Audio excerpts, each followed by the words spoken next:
Assalamualaikum warahmatullahi wabarakatuh. Nah, kali ini saya ingin menyampaikan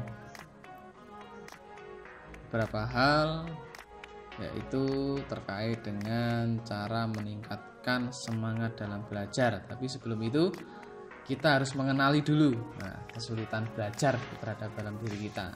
Oke, yang pertama adalah potensi fisik atau fisiologis. Contohnya ketika kesehatan terganggu, kesegaran dan stamina menurun. Nah, kadang dalam kondisi sedang sakit, itu otomatis minat atau semangat dalam belajarnya sangat turun. Kemudian yang kedua adalah potensi kecerdasan atau intelektual. Ini juga tergantung pada setiap individunya masing-masing. Yang ketiga adalah potensi bakat.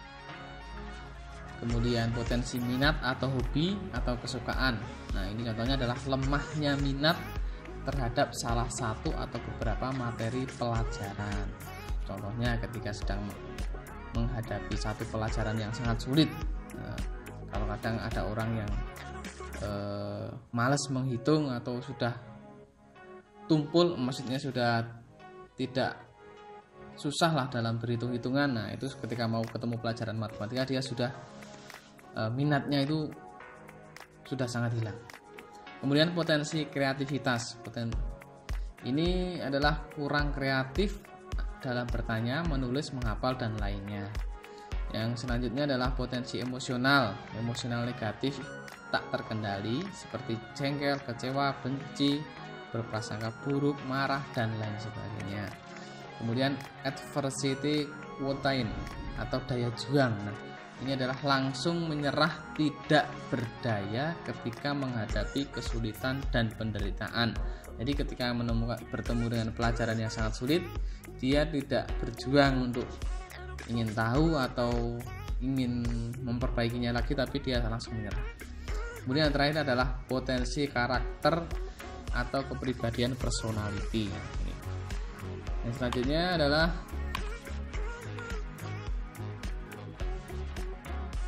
potensi spiritual atau keimanan dan beribadah. Itu kurang menyadari betapa kekuatan iman itu dahsyat. Selanjutnya penugasan keterampilan teknis belajar tidak variatif dan kurang efektif, tidak menggerakkan semua indrawi, yaitu seluruh tubuh, anggota tubuh, khususnya adalah penglihatan dan pendengaran biasanya dalam belajar seperti itu.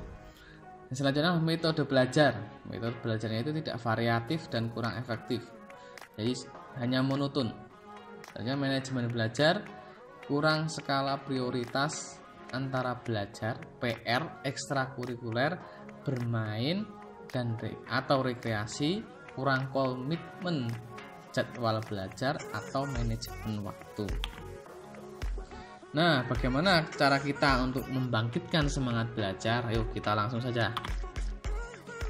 Yang pertama harus mencintai mata pelajaran. Nah, kalau kita tidak suka dengan mata pelajaran, gimana kita mau semangat dalam belajar? Contohnya tadi ketika tidak suka menghitung, ketemu mata pelajaran matematika, otomatis sudah tidak minat. Dan ini harus diawali dari harus suka atau mencintai mata pelajaran tersebut. Yang kedua adalah menemukan makna. Nah, maknanya itu seperti apa ya? Fungsi dari mata pelajaran itu pasti akan sangat berguna. Yang ketiga adalah menjaga fisik dan psikis. Nah, dalam kondisi ini otomatis ketika seseorang dalam kondisinya sehat, pikirannya juga tenang, maka semangat belajarnya pasti akan sangat baik. Tapi sebaliknya jika dia sedang sakit atau sedang banyak pikiran, otomatis niat ataupun semangat belajarnya akan sangat rendah.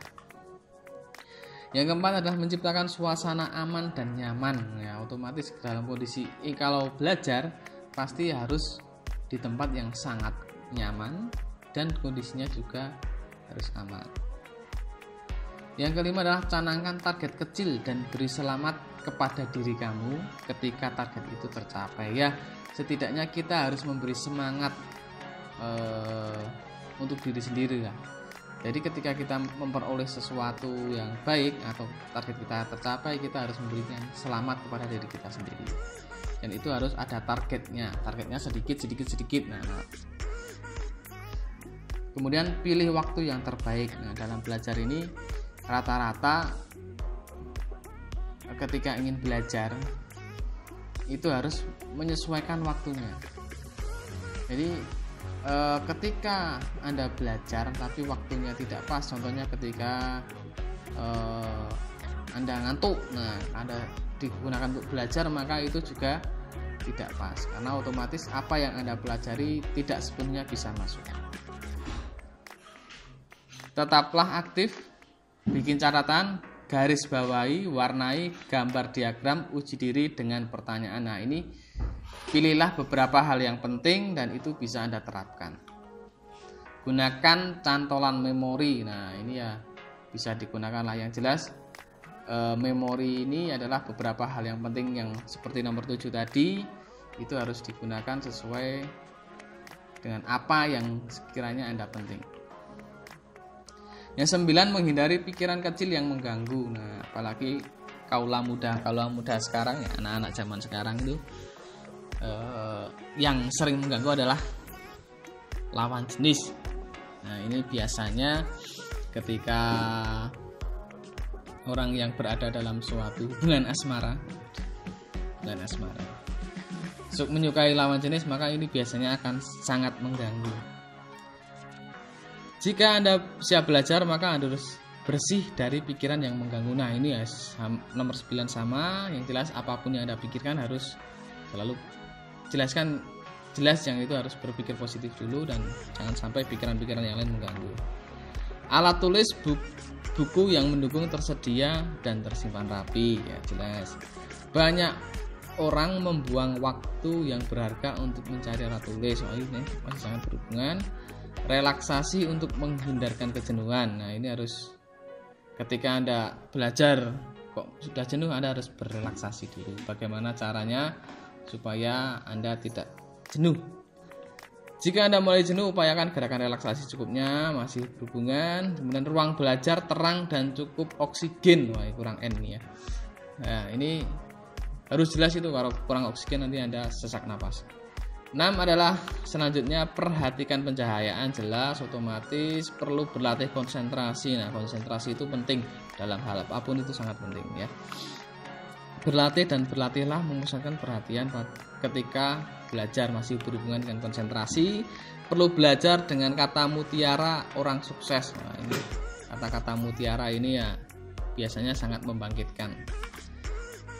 20 adalah orang-orang dari segala usia sebenarnya dapat belajar apa saja jika mereka melakukan dengan gaya unik mereka, dengan kekuatan pribadi mereka sendiri. Nah, itu dari kecil sampai nanti mati, semua orang tetap yang namanya belajar. Kemudian faktor yang harus diperhatikan dalam meningkatkan motivasi belajar adalah setiap usaha belajar perlu ditetapkan niat dan tujuan yang jelas, harus itu. Kemudian merencanakan kegiatan belajar sebaik-baiknya, memahami setiap hambatan yang dihadapi dalam belajar, berdoa untuk keberhasilan, kemudian selalu mawas diri dan mengembangkan kesadaran untuk lebih memahami diri. Semakin dalam memahami diri seseorang, semakin besar semangat yang akan muncul. Yuk, terus gas aja supaya waktunya tidak terlalu lama. Mau menerima masukan dari orang lain, itu harus memahami norma-norma tentang belajar yang baik, mempunyai rencana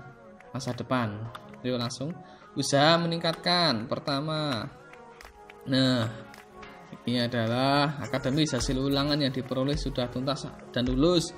Kehadiran sekolah hendaknya sesuai dengan ketentuan, apalagi sekarang pandemi harus sering buka secara online, ada Google Classroom, Google Meet dan lain sebagainya lah, Moodle. Kemudian konsentrasi belajar di rumah maupun di sekolah, ya sementara di rumah dulu. Kesehatan fisik maupun mental yang menunjang kegiatan belajar, kelengkapan catatan pelajaran, mengerjakan tugas PR dengan baik. Nah, mungkin itu saja yang bisa saya sampaikan, semoga bermanfaat. Saya Iri, assalamualaikum warahmatullahi wabarakatuh.